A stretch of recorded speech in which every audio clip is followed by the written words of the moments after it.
Where did the vision for Highcroft begin? Well, the impetus came when my father took me to the premiere of the movie Grand Prix in 1967, and when the opening scene of that movie came on the screen, my mind was made up that someday I wanted to go do that. So that's really where the impetus started for me. But Highcroft as a company started in 1990, and I formed the company to restore and campaign vintage race cars. And then ultimately from there I went to sports car racing, and last year decided to start my own team and be an entrant in the American Le Mans Series, and from there it has moved on to the Acura deal this year. Talk about the transition from an independent team to a factory team. It was my ambition to always be a privateer entrant in the American Le Mans Series, and we bought a proven chassis and engine combination, one of the ex-Dyson Lola MGs, and we took that first year to build the team and learn how to be a good entrant.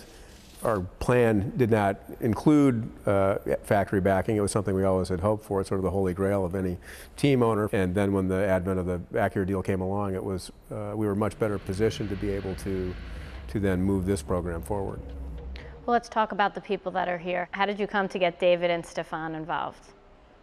David's father was a personal hero of mine. Sir Jack Brabham is the only person to design and build and race a car of their own make to a world championship, and it'll never happen again. So I'm fortunate enough to own several old vintage Brabham Formula One cars, and so I've known of David obviously and seen him around the American Le Mans paddock, and it was a very good fit. The chemistry that's there within the team and with David and Stefan as our drivers is really fantastic, and so it was an easy choice to pick both of them. If you could pinpoint one thing of why you think you have gotten to where you are right now so quickly, what would that be? I think it's the passion that the people within this building feel towards motor racing and sports car racing in specific. It is a lot of very long hours that ultimately makes the difference between winning and losing. You've got to be lucky, but you have to put a lot of effort in. As someone once said, you know, the harder you work, the luckier you get.